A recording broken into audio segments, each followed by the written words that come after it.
You might have heard some things about transgender people. I want to help you understand who we are and how you can support us. I'm Celeste, and this is Celestial Navigation.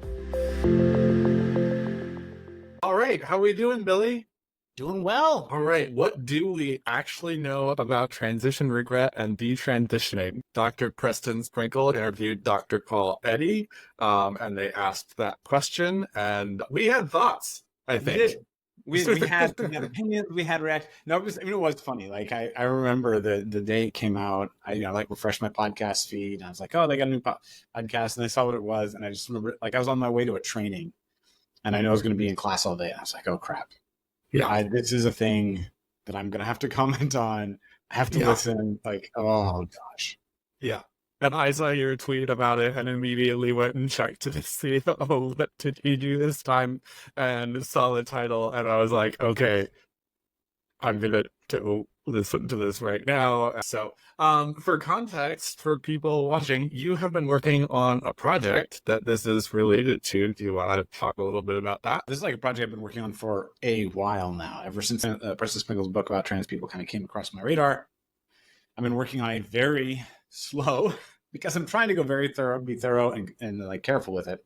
But this is really slow, chapter by chapter review and response to his book. Within a couple of chapters, I was starting to get, I didn't like what he said from the beginning, right? So I read through the book and already was kind of like, And I knew I wasn't going to. I'd listened to his podcast before and so forth. I knew his sort of general stance on trans people. But the further I got into the book and the more I was sort of checking his sources, checking his reasoning, like really going through it carefully and line by line, the more disturbing I found, I'm just going to call it the low quality of his scholarship. I'm still trying to find the best way to kind of describe it that doesn't prejudice, but his scholarship is frankly awful in places. Sometimes he's fine, but a lot of times it's phenomenally, it's embarrassing. And so that has led to kind of increased investigation, increased work, trying to figure out what's going on with all this. And now I'm just fascinated to figure out what on earth is going on with Preston Sprinkle and trans people. Great. So, and I came across this work, and I've been, you've graciously invited, recruited. I don't know. I don't know. Somehow I'm trying to write part of the review now, and particularly the section on what will come up today. In terms of quote unquote rapid onset gender dysphoria, which we will talk about, and detransitioning. And so I've been doing tons and tons of research on that. I'm so grateful.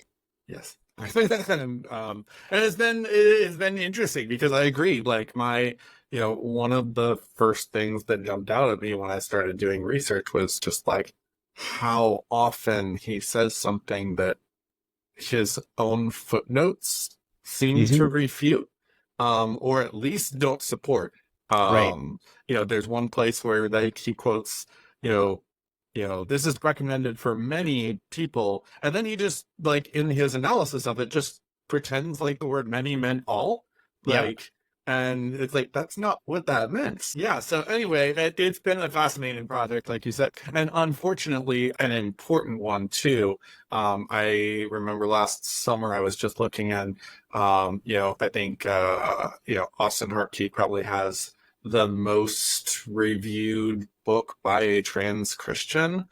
That's out there on Amazon or whatever, and then Preston Sprinkle has his book Embodied, which came out in 2021, I think. And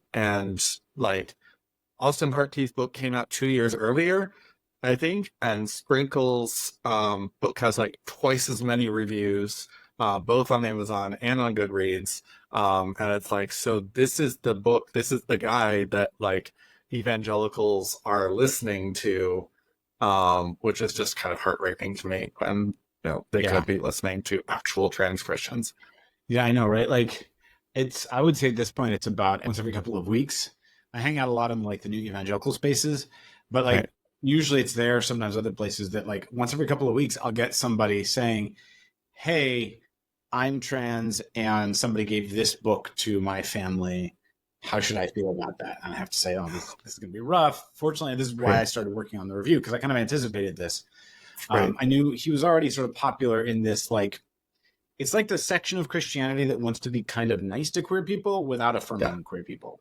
Yeah. right? Like they really like him, and they want to use his work to do it. And so I kind of saw this coming, but so it's happening more and more often, I'm afraid. Like I think just more and more people see him as the person to go to on an evangelical perspective on like transness and queerness.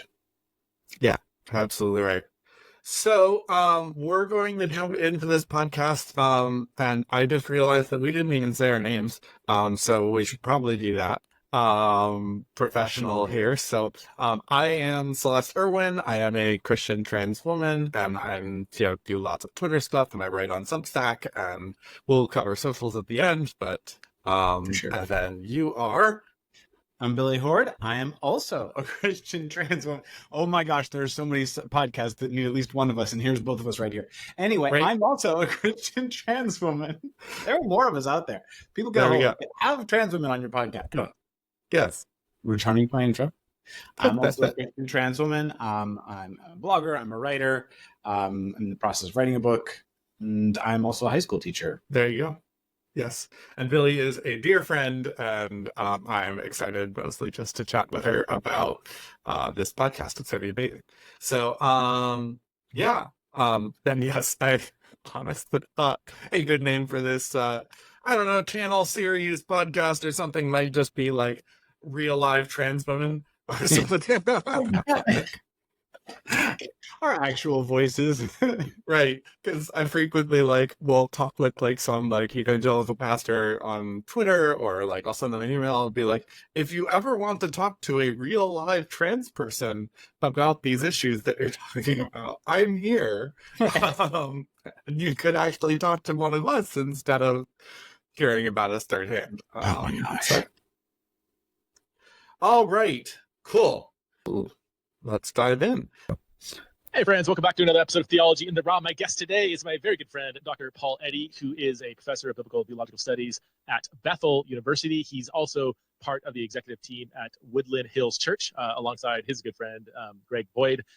Paul is, as I'll say in this podcast, he is one of, if not the best researcher I've ever met. This guy, absolutely, his candy is sitting behind a desk with a stack of books and scholarly articles and just spending all day researching. And he's so fair and thorough with his in his research. Whatever he researches, he's just he's incredibly exhaustive. So several years ago. So I'm gonna pull back the curtain a little bit on this one.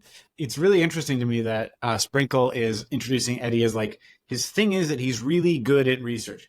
Because the fact of the matter is that Eddy does not have a degree or any official training in the field that he wrote this entire paper that is the basis of this podcast episode.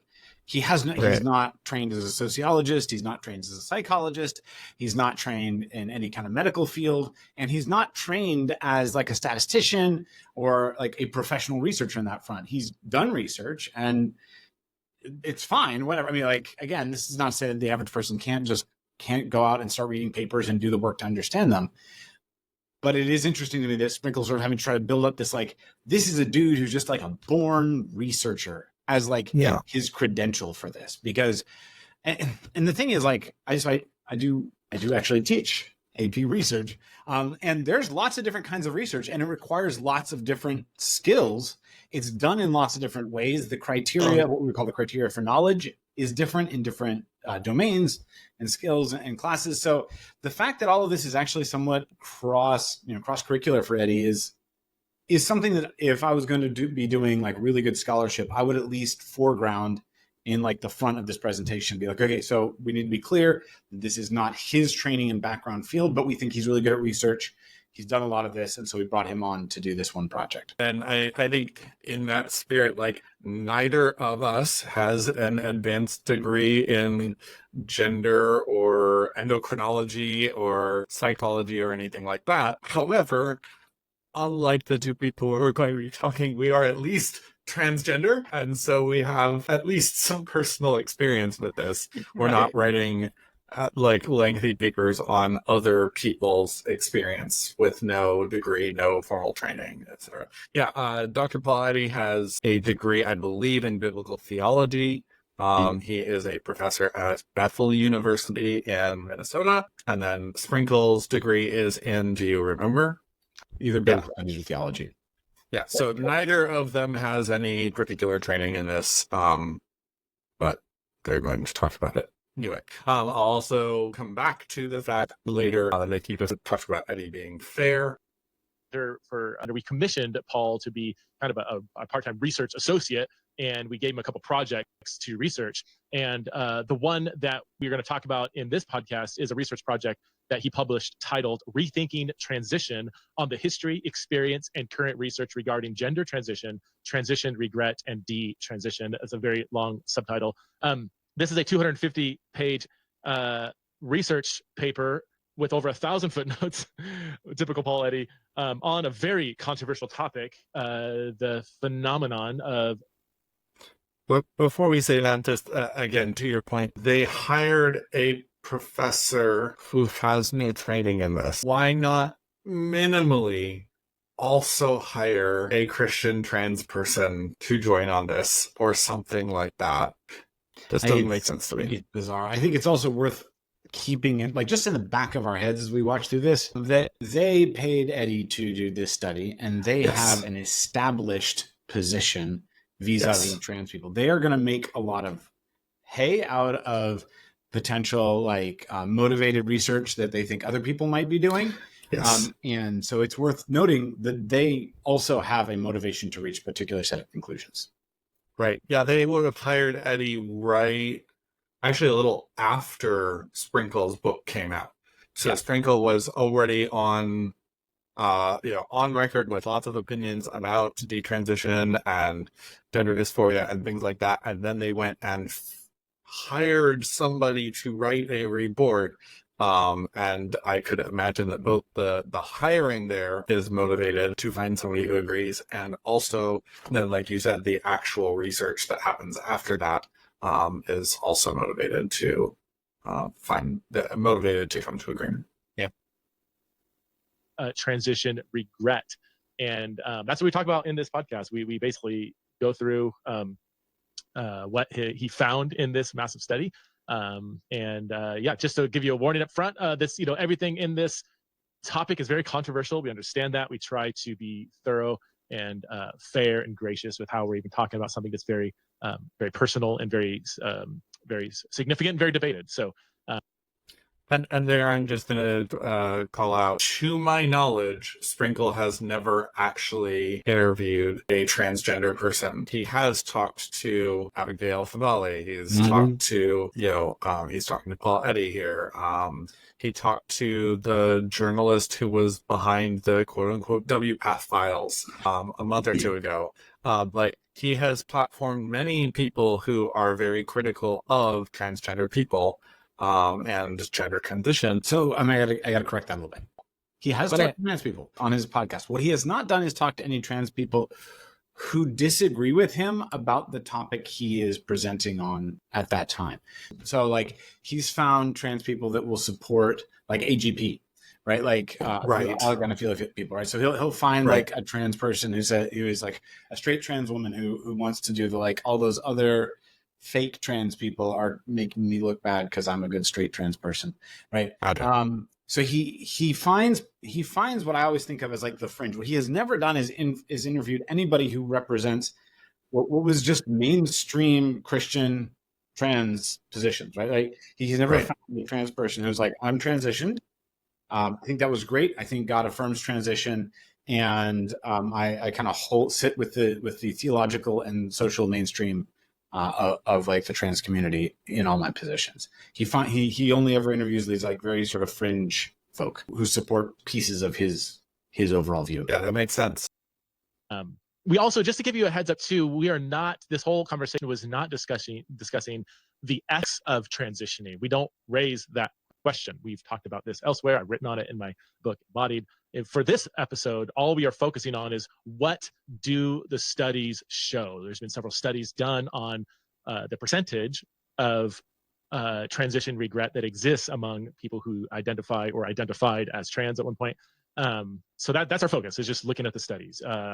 Is it very minimal? Are we looking at 1% of people who might regret transitioning, or is it much higher than that? And as you'll hear in this conversation, it's actually pretty complicated. So the conclusion of the study doesn't reach much of anything regarding trans people as a whole. And it does get into some potentially even worthwhile distinctions that the study tries to make.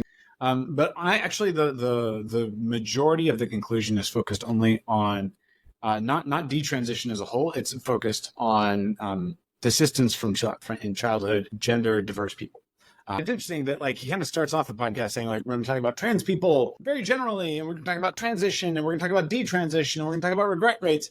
In the end of this paper that they're talking about really just gets into like they talk about regret rates, but by the time they get to the conclusion, all that they really have in any significant way are really comments about persistence from kind of prepubertal childhood through adulthood. Welcome to the show. First time, the one and only Dr. Paul Eddy. All right, hey, Paul, welcome to Theology in the Raw for the first time. I'm embarrassed to say that this is your first time on Theology in the Raw, but I'm glad we're finally making it happen. Hey, I've waited a long time, man. Good to be with you. So you did this research project on transitioning and detransitioning. I think it is the most thorough study I've ever come across. Have you come across anything that's I just have to throw a flag on study there. This is not a study. It's not peer reviewed. Etc. Like it just isn't. So, and by most thorough, Sprinkle appears to simply mean longest. With like lots of footnotes and right. as thorough as this study that you produced? I have not. So just, I mean, it's over 250 pages. I asked you how many footnotes were in it, and you didn't know. And I went to the last footnote, and there's 1,000, what was it? Over 1,000 footnotes, 1,026, I think. 1,026 footnotes. And I don't even know, you don't have a footnotes, not bibliography, how many studies you interacted with. I mean, it's got to be in the hundreds at least. Yeah. Don't know. But it's not your fault, man. You asked me to do this. I just wanted to point out the hundreds of studies line there that he uses, because later he might say something that seems to maybe contradict that a little bit. It's just worth remembering. Is anecdotally, if you go online, you go to YouTube, you go to Reddit, you talk to other people, friends to friends, it seems like there's a decent percentage of people that have or are detransitioning, meaning I just have to throw a statistical flag on anecdotally there's a decent percentage. Yeah. Isn't a thing. Like, you can't do percentages with anecdotes, right? You might be able to say one of the 5 people that I know who transitioned has detransitioned, but you always have to compensate for your own personal bubble, your own personal biases, where do you exist, whatever, things like that. It's one of the reasons why I don't trust the fact that, like, I'm an extremely online trans person, and I know lots and lots of trans people who are very happy that they transition, and I don't use that to say, so there are no detransitioners, because I know that the bubble that I'm in doesn't do that. And so I can't just use my own personal little neighborhood to do that. But either way, just like anecdotally, there's a high percentage is just a strange statistical claim. Yeah, right. And this is the thing. I guess this is probably a good time actually to kind of suggest that people who are here watching, listening, pay attention to this, because you're dead right, Celeste.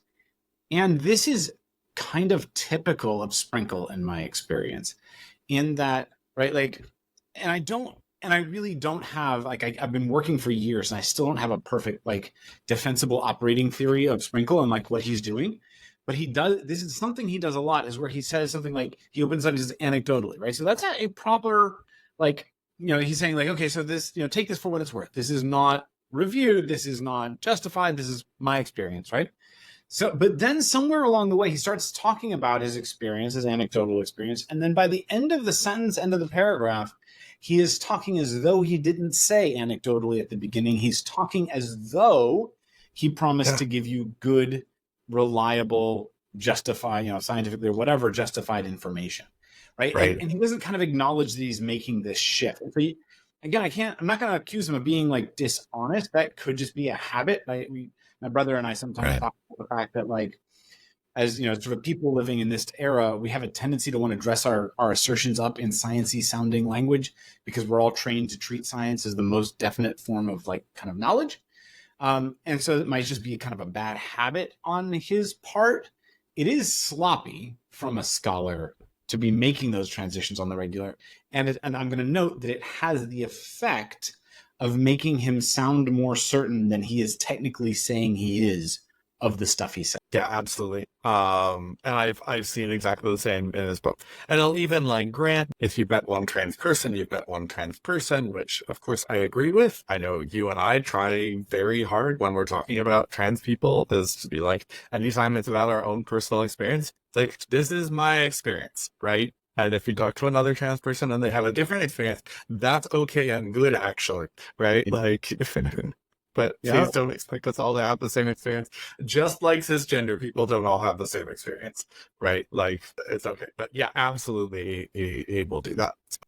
Detransitioning, meaning they, on some level, transitioned, from male to female or female to male. Could be social, could be hormonal, could be both, could be surgical. There's different stages of transitioning. They ended up detransitioning for whatever reason. And it seemed like this is a decent percentage. I mean, maybe just even anecdotally, 20, 30, 40, 50%, it seems like. But then you look, oh my God, is it often thrown?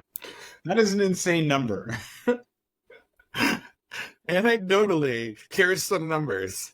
I know, and he ranges from 20 to 50%. Like he doubles his percentage and then another 50% on top of that. Right. It's insane, right? Like that is, oh my gosh. Like again, starting at 20, you're like, okay, that seems high, but like maybe we got the numbers to justify that or something. Like if you show me what you've got. And then he ends at 50. And again, you're like, what happened there, right? Like, wait, percent of people detransition. That would be a bomb to drop onto like the community. Like that's crazy. Absolutely. And also like you're talking to this person who just did 2 years of research and you're just like throwing out numbers. Like is there not a number in the report somewhere that you could use a little bit more confidently? It's very like, you just did this giant study. You have over 1,000 footnotes. You looked at 100 different studies. Let me pull some numbers out of my ass. Right? What are we doing here? Yeah. And this is a priming thing, right? Like, there exist, I don't know the studies or whatever, but I have heard that there are studies around like priming, around like pricing or like various things where like whatever number somebody throws out first, if you didn't know what number to be expecting to begin with, like that number is kind of sticky. And so then the farther something is from that number, the harder it is to believe. And so he's throwing that out there as kind of the opening offer, 20, 30, 50%. When in reality, as we're going to talk about, the number, at least from every reputable source I've ever seen, is 2% or lower. Just leading with these numbers is wild. Around, and you often hear 1 to 2%. There's 1 to 2% transition regret. So that, transitioning is basically, except for a tiny percentage of people, is going to, people are very satisfied that they transition. So that was part of it. I was like, man, what studies are there on this? And then you look around and there's hardly anything out there. So that was the motivation when I said, all right, Paul, you're looked at hundreds of studies and then Sprinkle looked around and there's hardly anything out there. I just don't know how to reconcile those two statements. Like, why hire Dr. Eddy if Sprinkle has already looked and found that there are no studies? So you're the most thorough researcher I've ever met in my entire life. And that comes from a guy who loves the research, but you are on a different planet. So I know you're not going to leave any stone unturned. And given the fact that you have over 1,050 footnotes, you did not leave any stone unturned. So anyway, that's the backdrop to why we commissioned you to do this study. Having read lots of things doesn't mean you've read all the things. No, right. Also, like lots of footnotes doesn't mean a whole lot, right? Like, I've written stuff that I've had to footnote. I've had a peer-reviewed paper published. I'm working on a book. Sometimes you cite a thing, like, you want to be really careful. And so every single time you make a claim, you cite it, right? Like, you can't just say shit, right? Like, unlike what Dr. Sprinkle is doing here. You can't just say things. So you cite it. So, like, you're going to have, you'll see it. You go check out papers. Go check out some peer-reviewed papers.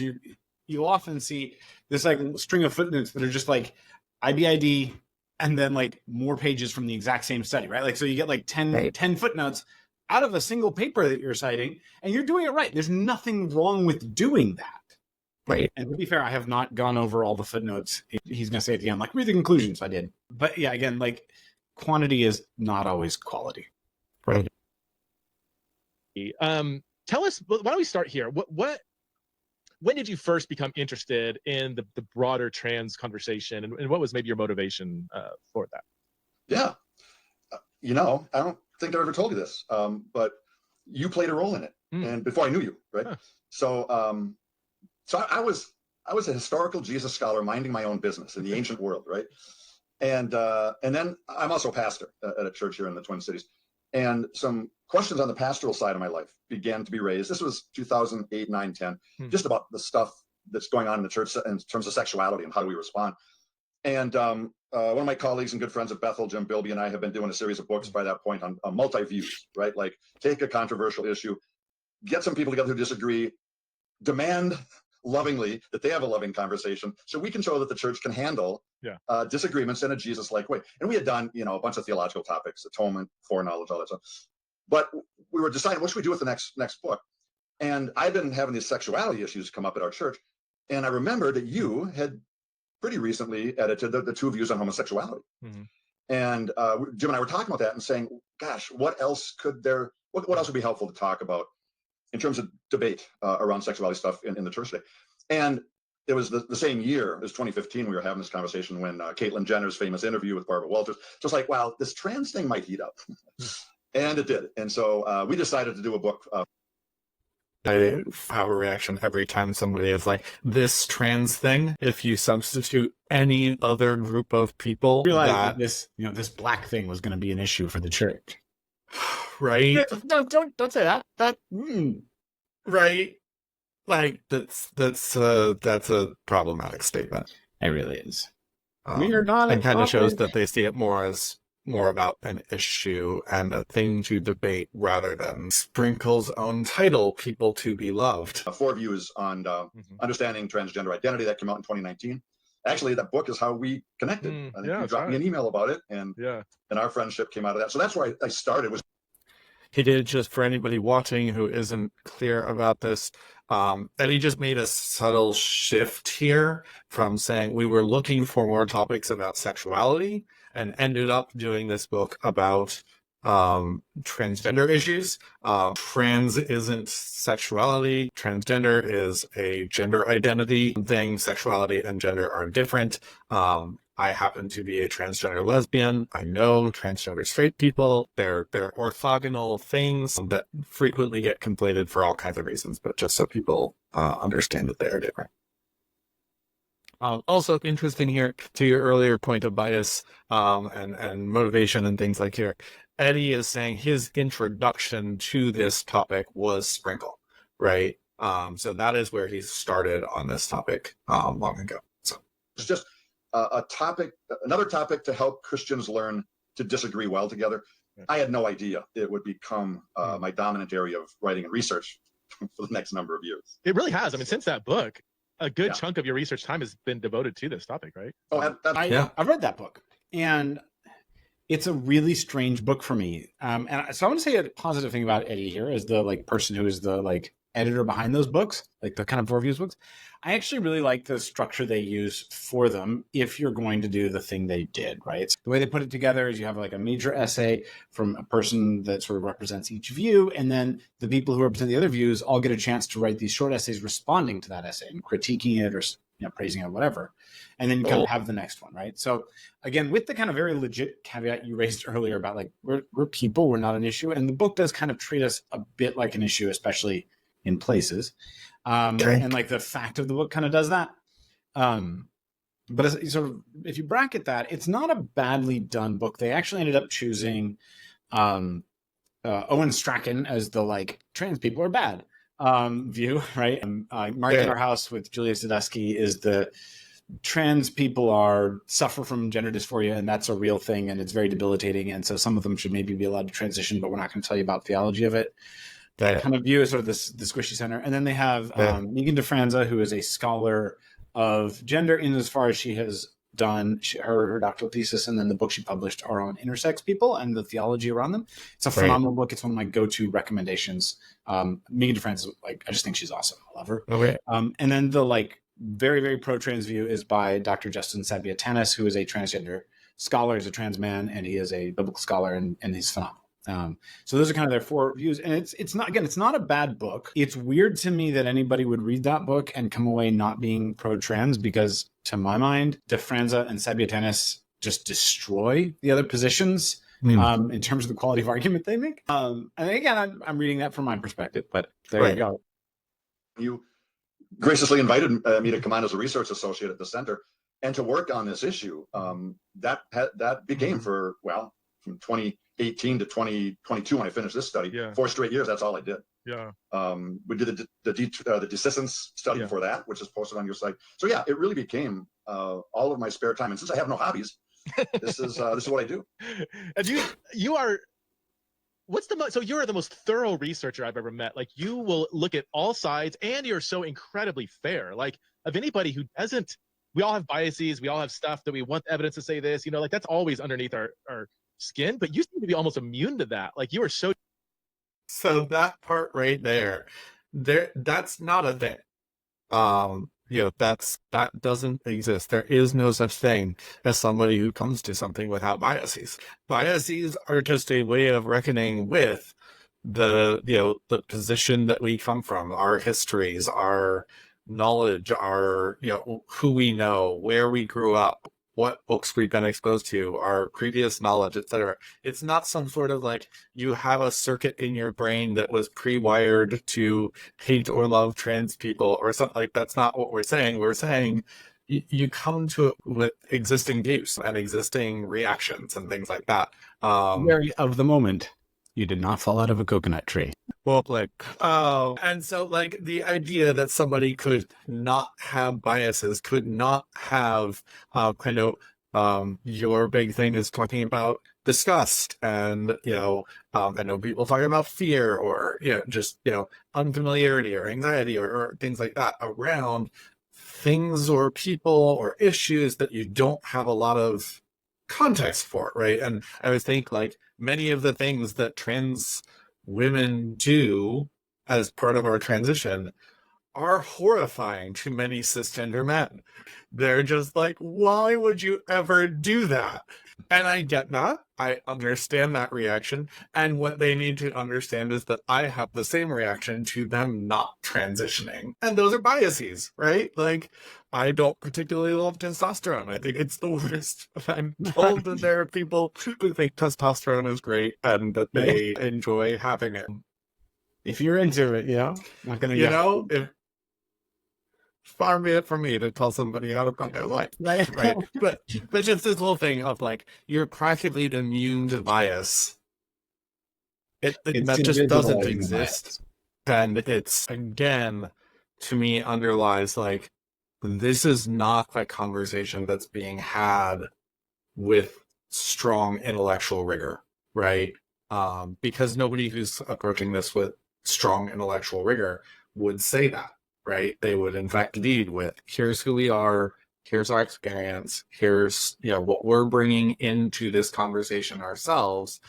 You should probably go listen to some people who have other experiences and things like that. You shouldn't just listen to, as far as we know, cisgender, heterosexual, white pastors, right? Like... No, absolutely. Like, and at this point, very much the scholarly shift is just to position yourself, right? Like, and don't interpret it, right? Like, this is the problem. It's the good practice. The best practice is just say, here's who I am. This is my social location, so that you, the reader, can take that into account as you read now what my analysis is, what my conclusions are, what my findings are, right? You just put them front. You don't put them up front and then say, but I'm pretty good at bracketing those, so let's just take the rest of this as objective fact. It's driven by, what does the data say, regardless of whether I agree with that? Where does that come from? I mean, I'm so great saying that because I really do have a burden to try and do that, and I think the reason is, a lot of my academic work with these multi-view books. And then Greg Boyd and I did a book, Across the Spectrum, which takes 17 debates in evangelical theology, and we write it each view from a first-person perspective, trying to. I look back and I think God has called me through my academic career to help particularly the evangelical church, wrestle with deeply controversial, personal worldview issues in a way that acknowledges that while I might be very persuasive of you, there are sisters and brothers that love Jesus, that believe in the Bible, and that just disagree with me. And if we don't find a way to de-escalate the rhetoric and listen and learn together, then the church will never be able to be the beacon of hope for agape love, for humility, for a different way of being people that I think is the whole point of the church. So it's really a missional, ecclesiological anchor for me that this is what we're supposed to be doing. And boy, if I don't do it in my research, then I instantly become part of the problem. So, yeah. Well, gosh, I mean, it's speaking my language. Oh, man. And that's why I love, that's why we commissioned you to do two. This is one of two major research projects you did. And I mean, it was and am just so impressed with how you tackled it. Let's jump in. Let's just maybe start 30,000 foot. Like, how many studies are there on? Before we jump into that, my background is coming out of a very abusive church, high control. I would say that I see it as a cult now. So I've had to do a lot of researching on how spiritual language gets used to influence people.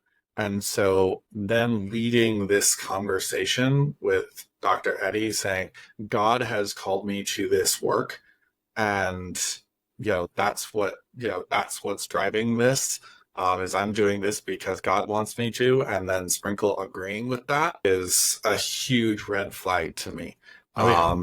Because it's leading with, not only am I going to say this, but God himself, right, endorses this endeavor, right? Absolutely. Endorses this work. Yeah, he's sort of citing, I thought to myself, so his answer to like, how are you so great at staying unbiased was Jesus magic, right? Like, I mean, I'm a supernaturalist. I believe in this, but like, right. Oh my gosh, dude, like, don't just say that, because you're right. It lends this sense of like he's claiming that all of his conclusions are magically. I'm just going to use the phrase magically because I don't believe that like this is inspired by the Holy Spirit. Like, are just magically imbued with lack of bias, right? Like this is.